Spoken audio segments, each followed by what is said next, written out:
नमस्कार, आप देख रहे हैं हल्ला बोल। आपके साथ मैं हूं अंजना ओम कश्यप। कर्नाटक का चुनाव काफी दिलचस्प हो चला है। सारी पार्टियां फ्री वाले वादे कर रही हैं, तो गालियों पर भी सियासत हो रही है। दूसरी ओर बीजेपी ने दंगों और मुस्लिम आरक्षण का दायरा बढ़ा दिया है। चुनावी घोषणा पत्र में बीजेपी ने यूसीसी यानी यूनिफॉर्म सिविल कोड यानी समान नागरिक संहिता का भी वादा कर दिया है। कर्नाटक से पहले बीजेपी ने हिमाचल प्रदेश, गुजरात, उत्तराखंड में भी समान नागरिक संहिता का चुनावी वादा किया था। आप फिर एक तरफ देख रहे हैं कि बीजेपी ने यूसीसी यानी यूनिफॉर्म सिविल कोड का किस राज्य में चुनावी वादा किया और उसका स्टेटस अभी क्या है। साथ ही हम आपको ये भी बता रहे हैं कि यूपी जैसे कुछ राज्य ऐसे भी हैं जहां बीजेपी ने चुनावी वादा तो नहीं किया लेकिन यूसीसी की बात कर रही है। आप मेरी दूसरी तरफ देख रहे हैं कर्नाटक के लिए अलग अलग पार्टियों ने क्या चुनावी वादे किए और किस पार्टी ने फ्री वाला कौन सा वादा किया। बीजेपी हर साल गरीबों को 3 सिलेंडर मुफ्त देने की बात करती है। जेडीएस कहती है 5 सिलेंडर देंगे। दूसरी ओर कांग्रेस 200 यूनिट फ्री बिजली का वादा कर रही है। आज हम इसी पर चर्चा करेंगे।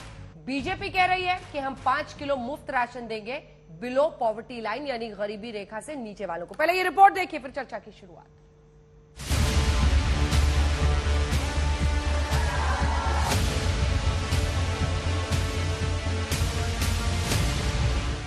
सांप नालायक विषकन्या वाला जुबानी जहर अभी चुनावी प्रचार में घुल ही रहा था कि कर्नाटक में बीजेपी ने अपने मैनिफेस्टो में बड़ा दांव चल दिया। उत्तराखंड, हिमाचल प्रदेश, गुजरात, उत्तर प्रदेश, महाराष्ट्र और असम के बाद आज बीजेपी ने कर्नाटक में मैनिफेस्टो में यूनिफॉर्म सिविल कोड का वादा कर दिया। सरकार बनाने के समय हमारा ये एजेंडा है और ये हमारा ही नहीं है, ये संविधान के निर्माताओं का कहना था कि सभ्य समाज के लिए और सबको साथ लेकर के चलने के लिए यूनिफॉर्म सिविल कोड होना चाहिए। उस यूनिफॉर्म सिविल कोड को जहां जहां हमारी सरकारें आएंगी वहां हम उसको इम्प्लीमेंट भी करेंगे और उसकी माइन्यूट डिटेल्स को वर्कआउट करने के लिए हाई पावर्ड कमेटी बनाएंगे। बीजेपी ने पूरी ताकत झोंक दी है। प्रधानमंत्री नरेंद्र मोदी के साथ साथ आज गृह मंत्री अमित शाह ने भी कर्नाटक में रोड शो कर प्रचार किया। बड़ी चुनौती देने वाली कांग्रेस पार्टी यूसीसी पर अब बीजेपी को घेर रही है।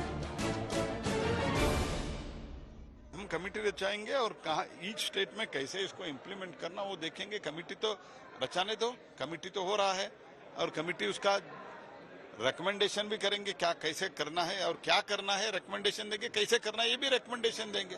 Whenever there is a election in any state, Modi ji comes with a suitcase in a election state.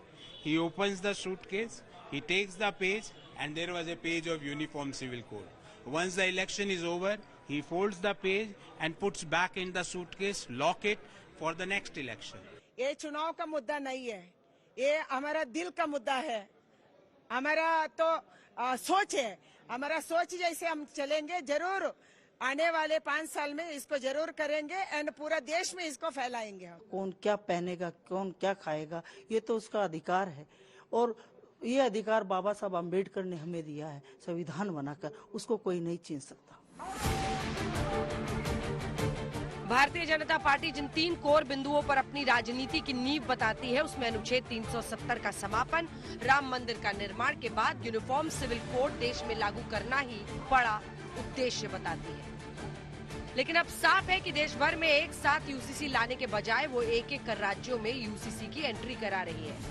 इसके साथ ही आज जब बीजेपी अध्यक्ष जेपी नड्डा ने कर्नाटक के लिए बीजेपी का मैनिफेस्टो जारी किया तो इसमें शामिल है गरीबी रेखा के नीचे वालों को 3 सिलेंडर मुफ्त, आधा लीटर नंदिनी का दूध भी मुफ्त दिया जाएगा और श्री अन्न योजना के तहत 5 किलो मुफ्त अनाज भी। बेंगलुरु का स्टेट कैपिटल रीजन के तौर पर विकास भी होगा। फ्रीबी वाली राजनीति पर अब घमासान छिड़ गया है। ये बीपीएल परिवार के बच्चों को दे रहे हैं जिनकी माताएं चाहती हैं कि उनके बच्चे हिष्ट पुष्ट हों, अच्छे हों, तंदुरुस्त हों, लेकिन वह अफोर्ड नहीं कर पाती हैं। उनको हम सशक्तिकरण कर रहे हैं, उनको हम एम्पावर कर रहे हैं। If we do, they look at it and declare it. I think BJP in its manifesto and its promise in its administration has completely failed. प्रधानमंत्री नरेंद्र मोदी ने भी कई बार मुफ्त वाली राजनीति पर खुद विपक्ष को घेरा है। मुफ्त की रेवड़ी की राजनीति की वजह से कई राज्य इतना बेतहासा खर्च अपनी दलगत राजनीति की भलाई के लिए कर रहे हैं, राज्य कर्ज में डूबते चले जा रहे हैं और आने वाली पीढ़ियों का भी वो खा जा रहे हैं। खड़गे जी उनको कहते हैं कि विषैला सांप जैसे। ಮೋದಿ ಅಂದ್ರೆ ಈ ವಿಷದ ಹಾವಿದ್ದಂಗೆ। सोनिया गांधी विषकन्या है ನಂಗಾದ್ರೆ। और अब वो बिसात जिसमें गालियों की बौछार से राजनीति सजाई जा रही है। कांग्रेस अध्यक्ष मल्लिकार्जुन खड़गे ने कर्नाटक में प्रधानमंत्री मोदी को जहरीला सांप कहा था। अब उनके बेटे के पीछे रहते उन्होंने नालायक शब्द का इस्तेमाल कर दिया। वहीं बीजेपी नेता बसगौड़ा पाटिल यत्नाल ने सोनिया गांधी को विषकन्या कहा था। ಮೋದಿ ಅಂದ್ರೆ ಈ ವಿಷದ ಹಾವಿದ್ದಂಗೆ। ನೀವಂದ್ರೆ ಇದು ವಿಷ ಆದ ಇಲ್ಲ ನೋಡೋಣ, ಸ್ವಲ್ಪ ನೆಕ್ ನೋಡೋಣ ನೆಕ್ಕಕ್ಕೆ ಹೋಗಿರಿ, ನೆಕ್ಕರು ಸತ್ತ। बंजारा समाजदवರಿಗೆ आप सब लोग डरिए मत, बंजारा का एक बेटा दिल्ली में बैठा है अंता। ऐसा नालायक बेटा तो कैसा होता भाई, घर कैसे चलेगा। सोनिया गांधी विषकन्या है ನಂಗಾದ್ರೆ। ಈ ದೇಶ ಹಾಳು ಮಾಡೋಣಂತ ಚೀನಾ ಮತ್ತು ಪಾಕಿಸ್ತಾನ ಏಜೆಂಟರಾಗಿ ಕೆಲಸ ಮಾಡುವಂತ सोनिया गांधी। जब पीएम खुद कर्नाटक पहुंचे तो उन्होंने विपक्षियों को अपशब्दों पर जवाब दिया। गिन गिन कर हिसाब बताया, कहा मुझे 91 बार गालियां दे चुके हैं। कांग्रेस ने फिर से मुझे गालियां देने का काम शुरू कर दिया है। मैंने देखा किसी ने उन गालियों की लिस्ट बनाई है और वो गालियों की लिस्ट मुझे दी है।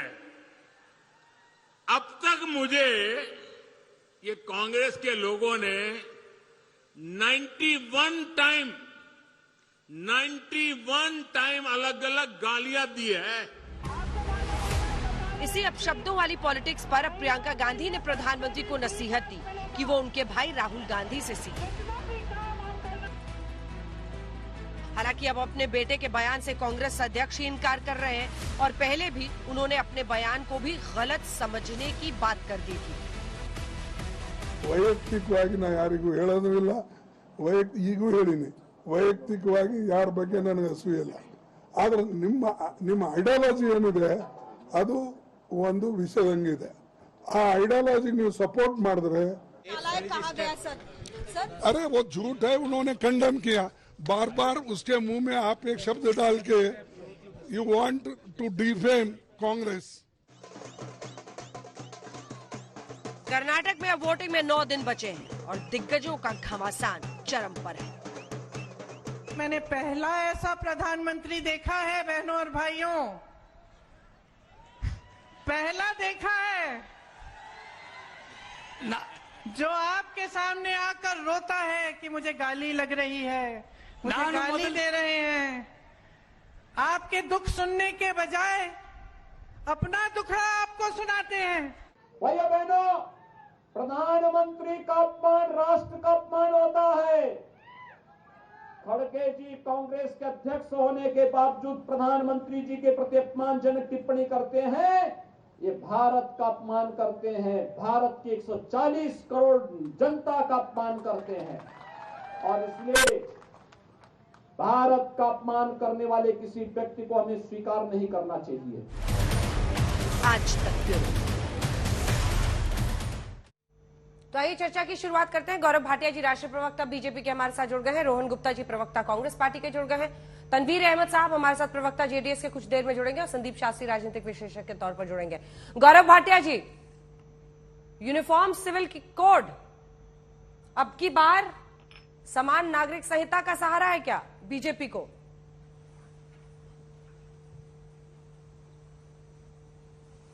नहीं अंजना जी, हम लोग तो अगर यूनिफॉर्म सिविल कोड की बात करते हैं जो संविधान में है, उसका सहारा क्या है? वो तो संविधान की जो मूल भावना है, संविधान निर्माताओं ने जो बात कही उसको आगे बढ़ाना है। हमारे पास संविधान है, हमारे पास सुशासन है, हमारे पास नेतृत्व है नरेंद्र मोदी जी का, बसवराज बोम्मई जी का, इनके पास भी है। गालियां हैं, विष है, जहर है और नकारात्मक राजनीति है। वरना अंजना जी आप बताइए, क्या आज ये सिद्ध नहीं हो गया कि कांग्रेस पार्टी कर्नाटका का चुनाव हार चुकी है? क्योंकि एक हताश पार्टी, निराश पार्टी, जिसका मानसिक दिवालियापन हो गया है, वही इस तरह से प्रधानमंत्री जी के लिए एक बार नहीं बार बार अभद्र भाषा का इस्तेमाल करता है। अंजना जी आप मुझे ये बताइए, अगर खड़गे जी रिमोट कंट्रोल के अध्यक्ष नहीं है तो वो क्यों नहीं कार्रवाई करते हैं अपने बेटे के खिलाफ? क्यों नहीं कार्रवाई करते पवन खेड़ा के खिलाफ, जिन्होंने कहा था मोदी तेरी कब्र खुदेगी? क्यों नहीं कार्रवाई करते हैं राहुल गांधी के खिलाफ? राहुल गांधी ने कहा था चौकीदार चोर है, अभी उनको सजा भी हुई है, लेकिन ये लोग अपनी गलतियों से सीखते नहीं है। और एक बात मैं आपके चैनल पे जरूर कहूंगा, आप दिखा रही थी प्रियंका वाड्रा गांधी का एक बयान, नसीहत दे रही थी प्रधानमंत्री जी को, जिनका डंका पूरा विश्व मानता है कि राहुल गांधी जी जैसा बनना है। अब देखिए राहुल गांधी का रिपोर्ट कार्ड ये है, राफेल में झूठ बोल के सर्वोच्च न्यायालय के समक्ष माफी मांगी, अभी अपनी गलत बयानी की वजह से ही सांसदी भी गई और 2 साल की सजा भी हुई। भ्रष्टाचार के आरोप पर ही बेल पे बाहर है। और नसीहत कौन दे रही है? प्रियंका वाड्रा गांधी, जिनको जनरल सेक्रेटरी इसलिए बनाया गया क्योंकि गांधी उपनाम लगा हुआ है उनके साथ, वरना उत्तर प्रदेश की वो इंचार्ज थी। विधानसभा चुनाव में 399 सीटों पर चुनाव लड़ी कांग्रेस पार्टी, 387 में जमानत जब्त हो गई। अब आप मुझे बताइए नसीहत दे कौन रहा है और किसके जैसा बनने की नसीहत दी जा रही है? वो पार्टी जो कर्नाटका का चुनाव हार चुकी है और इसीलिए बौखलाहट में ऐसे बयान दे रहे हैं। ठीक है, अभी वोटिंग 10 को होनी है, बस आपको याद दिला रही थी। लेकिन रोहन जी, समान कानून देश में हर नागरिक के लिए मैं यही हूं, मुझे याद है, आप उनसे ये सवाल पूछ लीजिए। रोहन जी, समान कानून देश में हर नागरिक के लिए हो, इसमें क्या गलत है? वो कह रहे हैं कि संविधान की मूल भावना के अनुसार ही ये बात की जा रही है। क्या है कांग्रेस पार्टी का यूसीसी पर स्टैंड? देखिए, मैं मेरी बात की शुरुआत अंजना जी ये कह के करूंगा कि लेकर आ गए नए जुमलों की बौछार, अब की बार 40% सरकार कमीशन सरकार की हार।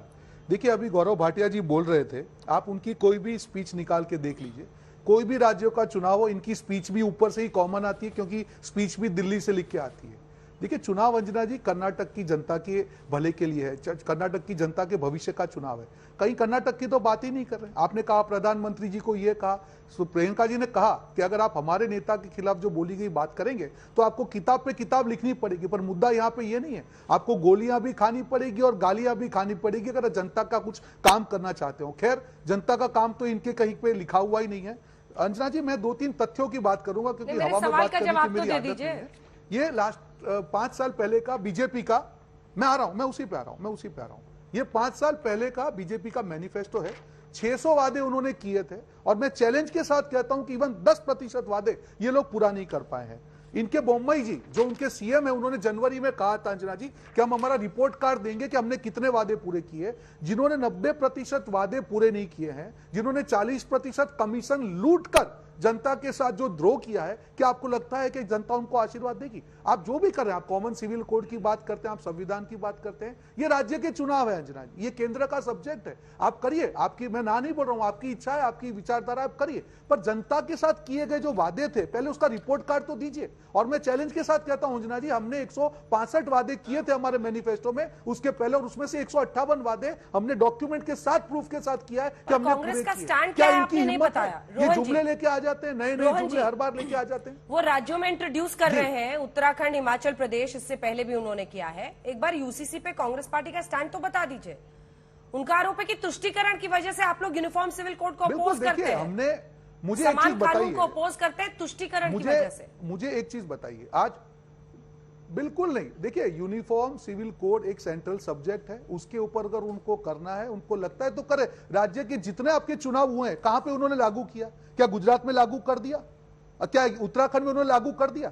उनको लगता है कि ये मुद्दा है तो उनकी, मैं उसमें बोल नहीं सकता, लागू करके दिखाए ना। हर बार हर मुद्दे को बुनाने का काम करेंगे। आप जनता की कुछ तो बात करिए। आपने गुजरात में लागू कर दिया, मुझे बताइए गौरव भाटिया, आपने उत्तराखंड में लागू कर दिया, आपकी सरकार बन गई, कहां किया आपने लागू, मुझे बताइए। हवा पानी की बात मत कीजिए। और एक और चीज, आज इन्होंने अंजना जी 3 सिलेंडर का वादा किया कर्नाटक में। मैं आपको अमित शाह जी की एक वीडियो दिखाना चाहूंगा, जो उत्तर प्रदेश में उन्होंने कहा था कि भाइयों और बहनों, जैसे ही चुनाव खत्म होगा, 10 तारीख को परिणाम आएगा, 20 तारीख को होली है, आपके घर पे सिलेंडर पहुंच जाएगा, हर होली दिवाली में हम सिलेंडर देंगे। मुझे बताइए, आज तक उत्तर प्रदेश की जनता को सिलेंडर मिला क्या?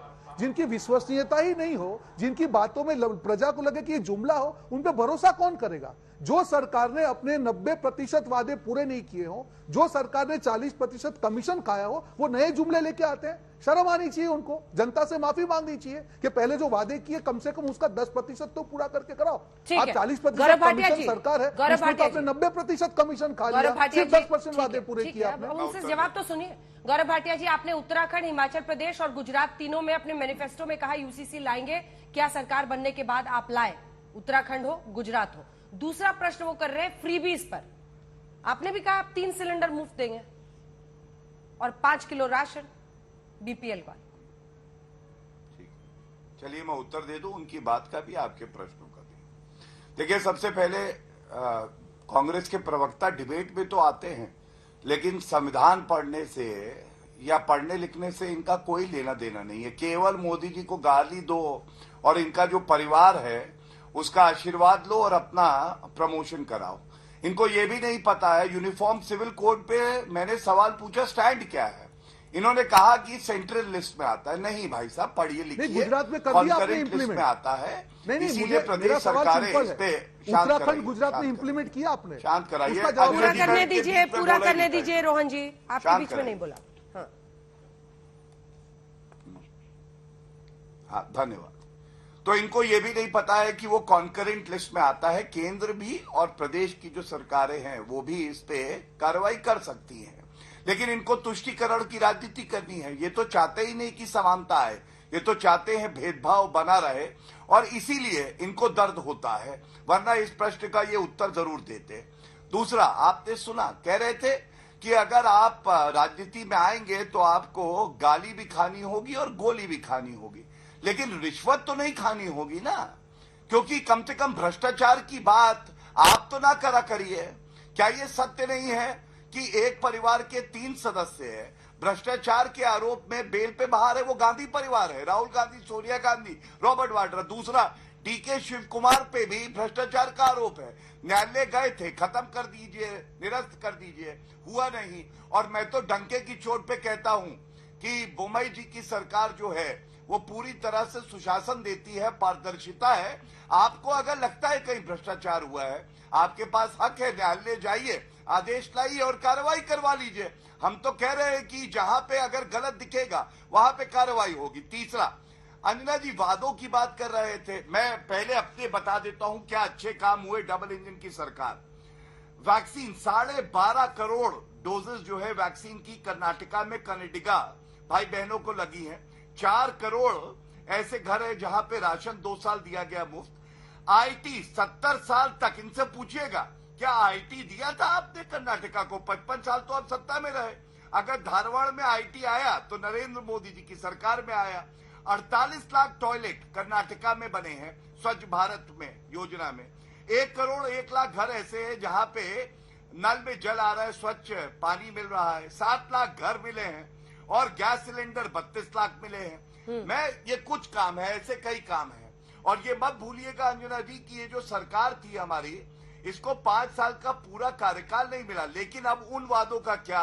राजस्थान में जो आपने किया था बेरोजगारी भत्ता देंगे, वहां पे तो सचिन पायलट बैठे हुए धरने पे अशोक गहलोत के खिलाफ, वो कह रहे आपके वादे पूरे नहीं हुए, जनता ने कैसे जाएंगे? गुजरात में कब लागू होगा? छत्तीसगढ़ में गंगा जल हाथ पे लेके आपने कहा था। यूसीसी गुजरात में कब लागू होगा? एक सेकंड। राहुल गांधी का प्रधानमंत्री मोदी पर हमला, ये खबर इस वक्त आ रही है कर्नाटक से, जहां पीएम कर्नाटक में सिर्फ अपनी बात करते हैं, ये कहना है राहुल गांधी का। और वो ये भी कह रहे हैं कि पेसीएम और 40% कमीशन पर बात क्यों नहीं करते।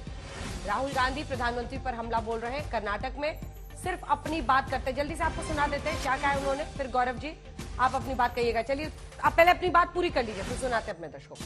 बात पूरी कीजिए और जरूर बताइएगा गुजरात में कब लागू कर रहे हैं यूसीसी। मैनिफेस्टो में डाला था सर आपने।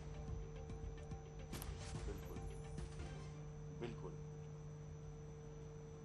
देखिए, अंजना जी बिल्कुल स्पष्ट एक बात बता दूं कि अगर भारतीय जनता पार्टी कोई वादा करती है तो वो पूरा जरूर करती है। अनुच्छेद 370 हटाना असंभव था, उसको हटा के दिखाया। भव्य राम मंदिर बनाएंगे, ये बताया था, हमने बना के दिखाया। आपने यूसीसी की भी बात करी, यूसीसी अनुच्छेद 44 में संविधान में है, और मैं कह रहा हूं कि जब कमेटी बनी है उन कमेटी की रिपोर्ट चाहे उत्तराखंड हो चाहे बाकी प्रदेशों में भी हो, आकलन करके उसमें जो सिफारिशें उनको लागू किया जाएगा।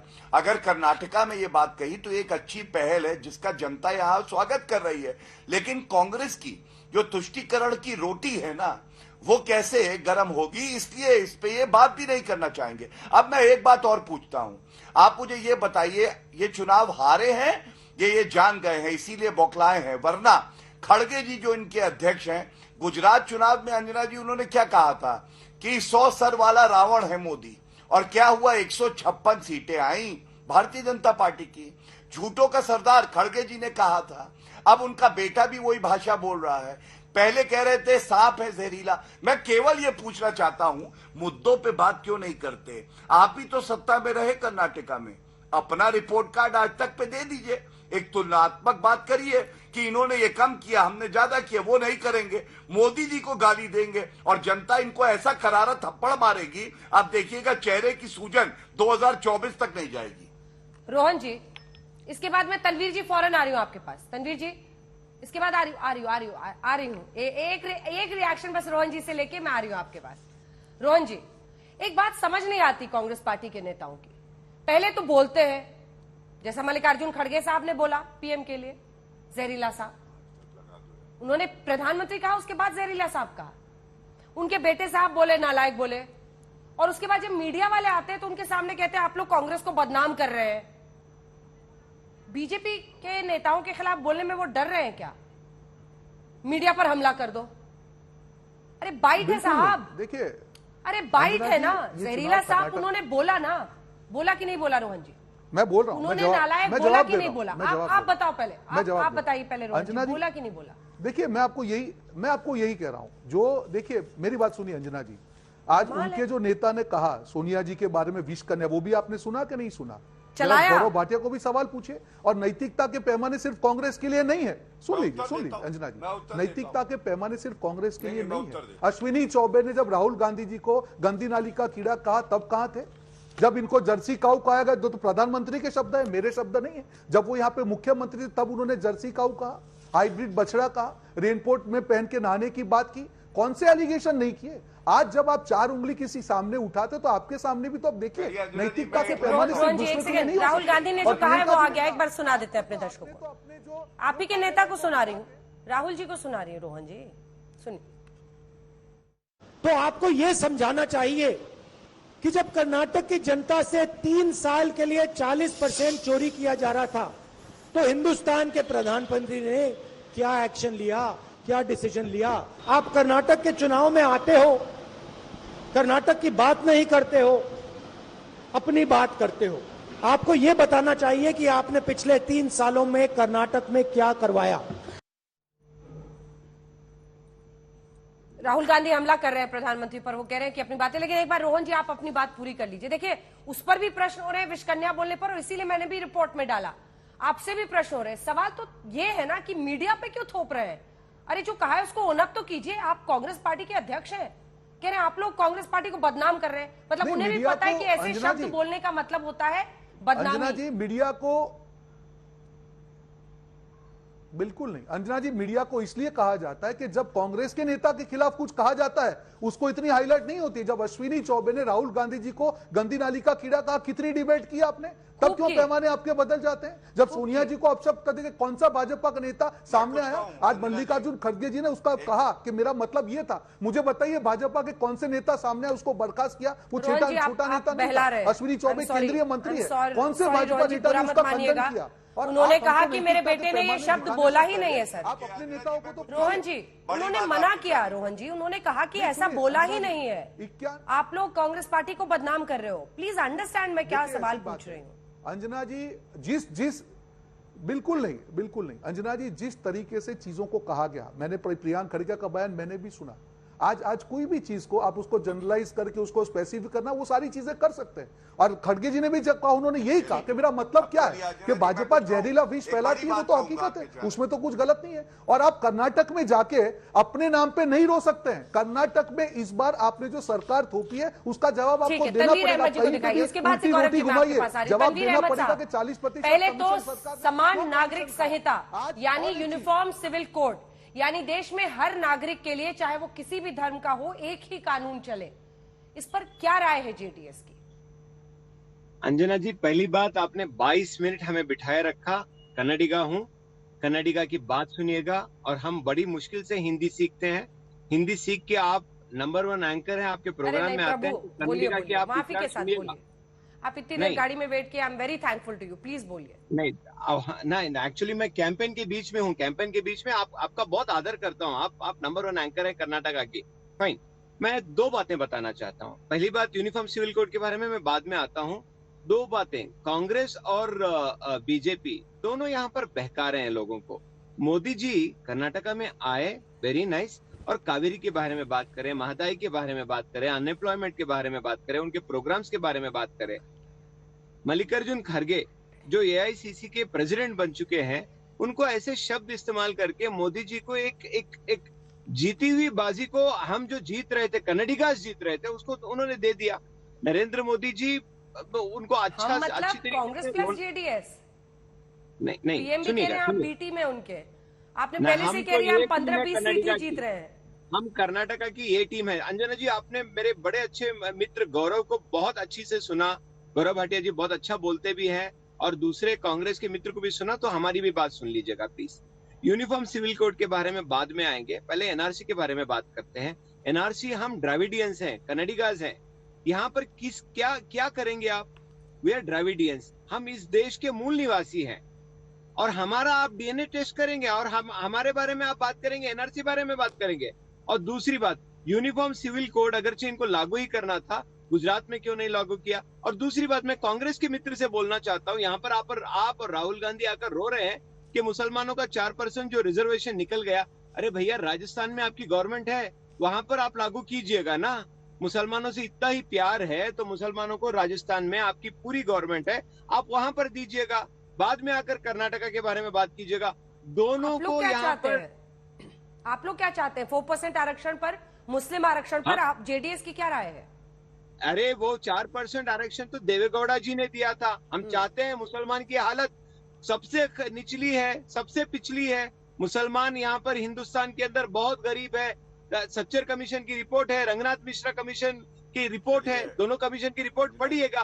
भारत के हर नागरिक का समान अवसर मिलना चाहिए, उनको एजुकेशन में, हेल्थ में, इंफ्रास्ट्रक्चर में, इन्फेंट मोर्टालिटी में, जो सबसे निचले हैं उनको ऊपर लाना चाहिए। यहाँ पर एक दुश्मनी की राजनीति जब दोनों करते हैं, एक तो कान को खुश करने की राजनीति करती है कांग्रेस, और दूसरी बीजेपी दुश्मनी की राजनीति करती है।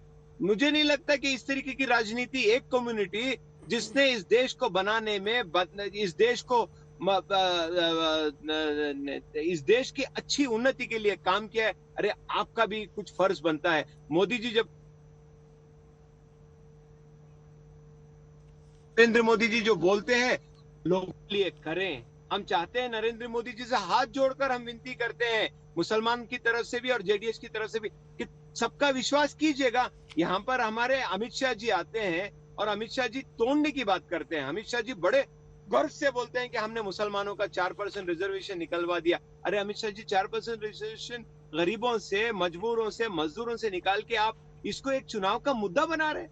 अरे ऐसी राजनीति ना कीजिएगा। हम कर्नाटका है, हम आज भी, मैं नरेंद्र मोदी से कहता हूं कि महंगाई का प्रॉब्लम सॉल्व कीजिएगा। हमारे 30% फार्मर्स की जिंदगी उससे जुड़ी है। अपर कृष्णा प्रोजेक्ट के बारे में काम कीजिएगा। हमारे 5% किसानों की वहां पर। ठीक है, जवाब सुनिए गौरव भाटिया जी, जवाब दीजिए। एक तो दंगा मुक्त शासन हम देंगे, दंगा 4% आरक्षण खत्म करेंगे। दंगा ये खुद करवाते हैं। सवाल पूछ रहे, मुक्त करेंगे। थामा तनवीर, गौरव जी, एक तो दंगा मुक्त शासन हम देंगे, उसके बाद आप कहते हैं कि हम 4% आरक्षण खत्म करेंगे। इससे भी आपको लग रहा था कि मामला नहीं सेट हुआ तो फिर यूसीसी लेके आए। ध्रुवीकरण की पॉलिटिक्स आप कर रहे हैं इन तीनों के जरिए, आप मुस्लिमों को एलियनेट कर रहे हैं। ईश्वरप्पन साहब आपके नेता कहते हैं हमें मुस्लिमों का वोट ही नहीं चाहिए। अंजना जी, मैं तो आरोप लगाता हूं कांग्रेस पार्टी पर और जेडीएस पर, कौन तुष्टीकरण की राजनीति कर रहा है और कौन संविधान की जो मूल भावना है उसकी बात कर रहा है, ये आज तक पे आज तय हो जाना चाहिए।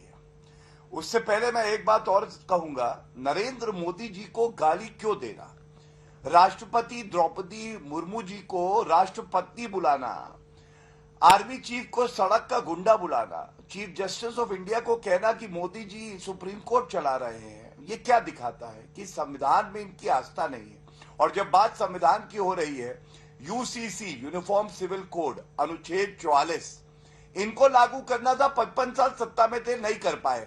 आपने मुझसे गुजरात के बारे में पूछा, गुजरात में भी कमेटी बनी है और जिसकी रिकमेंडेशंस पे कार्रवाई होगी। इसी तरह से भाजपा जहां जहां शासन में है वहां पे हम संविधान की जो मूल भावना है उसको आगे बढ़ा रहे।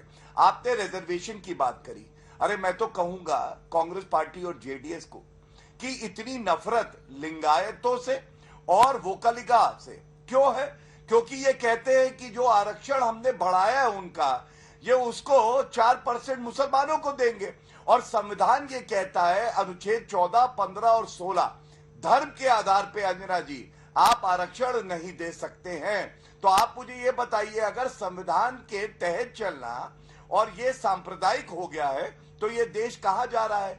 छाती पीट पीट के जो लोग कहते हैं सेक्युलर देश है, आज उनसे ये सवाल नहीं पूछा जाना चाहिए कि यूसीसी लागू होना और मुसलमानों को आरक्षण धर्म के आधार पे जो आपने दिया उस गलत निर्णय को सही करना कैसे सांप्रदायिक हो गया, ये सवाल पूछा जाना चाहिए। जवाब दीजिए। और कलीमुल हफीज साहब हमारे साथ एआईएमआईएम की तरफ से जुड़ गए हैं। मैं उनको बातचीत सुनाना चाह रही थी, हेमंत बिस्वा शर्मा की बात सुनाना चाह रही थी। हाँ जी, जल्दी से मैं आपको सुना दूं। हेमंत बिस्वा शर्मा ने जो कहा है उस पर मैं राजनीतिक विशेषज्ञ की तरह आज बैठे हैं। लगता है एआईएमआईएम में जो आपकी सेटिंग थी वो खत्म हो गई है। चलिए कोई बात नहीं। हेमंत बिस्वा शर्मा ने जो कहा, इसके बाद संदीप शास्त्री जी मैं फौरन आपके पास आऊंगी। हेमंत बिस्वा शर्मा ने कहा, सेटिंग से प्रवक्ता भी बनते हैं क्या? लगता है ऐसा ही है क्योंकि अचानक से इनका पत्ता कट गया है। उन्होंने कहा कि सब चाहते हैं यूसीसी आए, कोई मुस्लिम महिला ये नहीं चाहती है कि उसका पति 3 पत्नियां लेकर आए। आप किसी भी मुस्लिम महिला से पूछिए, यूसीसी इशू नहीं है, ये सबके लिए है और सब चाहते हैं ये हो। जैसे हमने इंसाफ लाया, ट्रिपल तलाक को खत्म किया, उसी तरह से हम यूनिफॉर्म सिविल कोड यानी समान नागरिक संहिता लाएंगे। आपको दम दिखता है उनकी बातों में?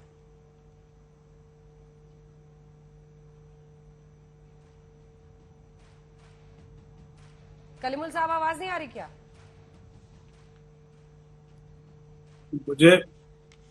मुझे आपकी आवाज नहीं आई। आप मेरी आवाज सुन पा रही हैं क्या? हाँ, आप प्रश्न सुन पाए? नहीं सुन पाए? आप मेरी आवाज सुन रही हैं? हाँ मैं सुन रही हूँ, बोलिए। मैं तो थोड़ी देर में आपके पास लौट रही हूँ। संदीप शास्त्री जी, बीच में आपका लाइव कट गया था, टेक्निकल कुछ फॉल्ट आ गया था। क्या ध्रुवीकरण करने में बीजेपी कामयाब होएगी जिन इश्यूज को वो उठा रहे हैं? अगर अमित शाह जी वहां पर जाकर कहते हैं कि कांग्रेस आई तो दंगाग्रस्त हो जाएगा कर्नाटक, अगर वो 4% आरक्षण को खत्म करने की बात करते हैं जिस पर अभी सुप्रीम कोर्ट पे मामला ने स्टे लगा रखा है 10 मई तक, 9 मई तक, और तीसरी बात अब वो यूसीसी ला रहे हैं, क्या इसका असर होगा? देखिए, ये जो भी 3 विषयों के बारे में आपने बात किया, तीनों विषयों के बारे में देश में चर्चा हो रही है, सभी जगह चर्चा हो रही है और इसके बाद इसके बारे में अनेक विचार हो सकते हैं। संविधान के एक दायरे में ये तीनों काम हो सकते हैं, लेकिन अगले 10 दिन में कर्नाटका में जो मतदार है वो अपनी राज्य सरकार के बारे में फैसला कर रहा है। राज्य में किसे हमें चुनना चाहिए। अगले साल देश का चुनाव होगा, उसमें ये सब मुद्दे आएंगे। राज्य में क्योंकि अभी बीजेपी का राज्य सरकार है, राज्य का विकास, राज्य में डेवलपमेंट, राज्य में सुख शांति, उन विषयों पे बात दोनों पार्टियों को, तीनों पार्टियों को करना चाहिए। राज्य में क्या हो रहा है अभी अंजना जी, गली गली की समस्या को छोड़ के गालियों की बौछार सब तरह से आ रहे हैं। सब पार्टीज अपनी एजेंडा को पेश नहीं कर रहे हैं, अपने एक वादों को पेश नहीं कर रहे हैं, अपने अचीवमेंट्स को पेश नहीं कर रहे हैं, लेकिन उनके विरोधी पे वहां पे अटैक कर रहे हैं। और कर्नाटका की जनता, आप पिछले चुनावों में देखें तो कर्नाटका की जनता बहुत ही कल्चरली, आप कर्नाटका की जनता देखें तो they do not believe in attacking, they believe in taking everybody with them. और उस बात को मेरी एक छोटी रिक्वेस्ट है तीनों पार्टियों से, लोगों के विषय को उठाइए। ये एक दूसरे पे जो आप आज हमला कर रहे हैं उसे रोकिए। ये कर्नाटका की संस्कृति नहीं है। ठीक है, ठीक है। रोहन साहब, मैं वो कुछ कहूं संदीप जी से, अंजना जी सवाल पूछूंगा। जी ठीक है। मैं गौरव जी एक मिनट रुक जाइए, आपका समय नहीं है, मेरी बात खत्म कर। देखिए हेमंत बिस्वा शर्मा के बयान पर जरूर बोलिएगा, में जो बात क्योंकि यूसीसी पर आपका क्या स्टैंड है वो मैं नहीं समझ पाई हूं अभी तक। बिल्कुल बिल्कुल, मैं बिल्कुल जवाब दूंगा, सारे जवाब दूंगा मैं। मुद्दों का दिवालियापन किसे कहते हैं आज गौरव भाटिया को आपने सुना हो तो मालूम चल जाए। चुनाव कर्नाटक का है, 5 साल के उनकी सरकार है, एक बार भी इनकी सरकार या उनके कोई भी नेता 5 साल का रिपोर्ट कार्ड नहीं दे पाए, क्योंकि मालूम है 40% कमीशन का जवाब देना पड़ेगा। और दूसरा अंजना दी, लास्ट 2 साल से इन्होंने काफी मुद्दे कर्नाटक में उछाले, हिजाब की बात हो, अजान की बात हो, सारे मुद्दे फेल हो गए। बोम्बई जी को कहना पड़ा आपके ये कॉन्क्लेव में कि ये मुद्दे नहीं है। यही कर्नाटक की जनता की जीत है, क्योंकि ये चुनाव कर्नाटक की जनता की अस्मिता का चुनाव है। आज गौरव भाटिया जी बात कर रहे हैं लिंगायत की, उनको शर्म आनी चाहिए। उनके बड़े बड़े लिंगायत नेता लक्ष्मण सावड़ी की बात करें, जगदीश शेट्टार की बात करें, जिन्होंने पार्टी को नींव से खड़ा किया, उनका टिकट काटा। क्यों काटा? क्योंकि परिवारवाद का शिकार हुई भाजपा। 224 में से 36 ऐसे काका, चाचा, मामा, जीजा, ताऊ ऐसी टिकटें भाजपा ने दी है, और उनके कारण जो नींव के पर जो कार्यकर्ता थे उनकी टिकट काटी। क्या जाएंगे जनता के पास में? आज उनका मैं पुराना मैनिफेस्टो लेके बैठा हूं। कहा था किसानों को 1.5 गुना जो उनकी लागत है उससे 1.5 गुना पैसा मिलेगा, मिला। कहा था किसानों का लोन वेवर होगा, आज भी 31,000 किसान का लोन वेवर नहीं हुआ। कहा था फ्री इलेक्ट्रिसिटी मिलेगी, आज भी नहीं मिली है। कहा था अच्छा पानी मिलेगा। मैं हुबली धारवाड़ में हूं, यहां पे उन्हीं की सरकार ने LNT को कॉन्ट्रैक्ट दिया और आज जनता को पानी नहीं मिल रहा है। तो जिनके सारे जो मैनिफेस्टो के वादे हैं 600 में से 540 जुमले हो, 540 जुमले हो, उनकी मजबूरी है कि इधर उधर की बात करेंगे। पर अंजना जी 30 सेकंड्स, अंजना जी 30 सेकंड्स। ये चुनाव कर्नाटक की जनता की अस्मिता का चुनाव है। जनता ने अपना मन बना लिया। कांग्रेस की स्कीम गृह ज्योति बीच में मत बोलिए, मेरी बात को खत्म होने दी जाए। गृह लक्ष्मी, गृह ज्योति, अन्न भाग्य, युवा निधि और बसों में महिलाओं। जेपी नड्डा बीजेपी अध्यक्ष से हमारे सहयोगी ने बात की है, उसका एक हिस्सा जल्दी से आपको सुना रहे हैं। सवाल यह है कि अपोजिशन कह रहा है अगर हम दें तो फ्रीबीज आप दें, तो आप कहते हैं कि ये गरीब कल्याण। ऐसा है कि जो हमारे ऊपर आरोप लगाते हैं उन्होंने कोई न मेहनत की है, न ही उन्होंने कोई आंकड़े देखे हैं, न ही उनका कोई इकोनॉमिक डिवीजन ने इसके बारे में कोई वर्कआउट किया है, और न ही कोई उन्होंने इस पर खर्च कितना होना है इस पर कोई वर्कआउट किया है। वह फ्री बीज, मैं इसलिए कहता हूं फ्री बीज का मतलब क्या होता है। हम सबको बिजली मुफ्त देंगे, हम 200 यूनिट तक बिजली मुफ्त देंगे सबको, हम पानी का बिल नहीं लेंगे, ये हुआ फ्री बीज। हम क्या कहते हैं, BPL को हम दूध देंगे आधा लीटर, इसका इकोनॉमिक्स वर्कआउट करते हैं, उसके बाद हम इस नतीजे पर पहुंचते हैं। किसको हम दे रहे हैं? आप हमको नहीं दे रहे हैं, मैं आपको नहीं दे रहा हूं, ये BPL परिवार के बच्चों को दे रहे हैं, जिनकी माताएं चाहती हैं कि उनके बच्चे हृष्ट पुष्ट हों, अच्छे हों, तंदुरुस्त हों, लेकिन वह अफोर्ड नहीं कर पाती हैं। उनको हम सशक्तिकरण कर रहे हैं, उनको हम एम्पावर कर रहे हैं। आयुष्मान भारत में हमने कोई फ्री मेडिकल बिल दिया क्या? हमने कोई फ्री मेडिकल बिल लिया क्या? रेड़ी वाला, फेड़ी वाला, रिक्शा वाला, ठेला वाला। गौरव जी अपनी बात पूरी कीजिए। धन्यवाद। तन्वी जी, देखिए, कांग्रेस पार्टी के लिए केवल मैं इतना ही कहूंगा, कद बड़ा नहीं करता है एड़ियां उठाने से, अक्सर इज्जत मिल जाती है सर झुकाने से। थोड़ी विनम्रता लाइए, संवैधानिक पद पे जो व्यक्ति बैठे हैं उनका आदर करिए, केवल परिवार की चाटुकारिता मत करिए। और संदीप जी आपके शो पर बड़े सम्मानित हैं, एक बात कह रहे थे अंजना जी, उन्होंने कहा गालियां सब देते, मैं तो डंके की चोट पे यहां कहता हूं, हमारी पार्टी के सर्वोच्च नेता श्री नरेंद्र मोदी जी, राष्ट्रीय अध्यक्ष जेपी नड्डा जी, अमित शाह जी, राजनाथ सिंह जी, बसवराज बोमई जी, आप पूरे प्रचार के दौरान एक वक्तव्य बता दीजिए जो किसी वरिष्ठ नेता के लिए गलत कहा है। आपने एक एमएलए का वक्तव्य बोला, मैं बिल्कुल कहूंगा, पार्टी का राष्ट्रीय प्रवक्ता हूं, कि यह भाषा उचित नहीं है और इस भाषा का संज्ञान लिया गया है।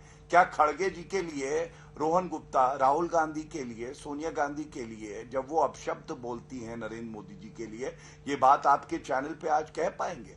और मैं फिर से कह रहा हूं, खड़गे जी इसलिए ऐसा बोलते हैं क्योंकि वो रिमोट कंट्रोल वाले अध्यक्ष हैं और उनको गांधी परिवार को खुश रखना है। गांधी परिवार तभी खुश होता है जब गाली दो श्री नरेंद्र मोदी जी को, क्योंकि उनके जैसी क्षमता आप में नहीं है। तनवीर जी, तनवीर जी, अंजना जी, इसके बाद आ रही हूँ सर। तनवीर जी बोल रहे हैं एक बार। Tanveer ji. Yes sir, I can hear you. हाँ, तो सवाल यही है जो वो कह रहे हैं कि गाली गलौज के इस पूरी लड़ाई में, और जो मैंने पहले भी उनसे कलीमुल साहब से पूछा था, हेमंत बिस्वा शर्मा कह रहे हैं नागरिकों के लिए समान कानून हो देश में, और आप लोग तुष्टीकरण की वजह से इसको अपोज कर रहे हैं, क्योंकि आप भी बार बार याद दिलाते हैं कि 4% आरक्षण मुस्लिमों को हम ही ने दिया था। मुस्लिमों के वोट की लड़ाई है जेडीएस और कांग्रेस के बीच में। टीवी डिबेट ನಡೀತಾ ಇದೆ, ಟಿವಿಯಲ್ಲಿ ಡಿಬೇಟ್ 2 minutes ಆಯ್ತು किसी और से बात करने लगे। Tanveer ji, you live on TV.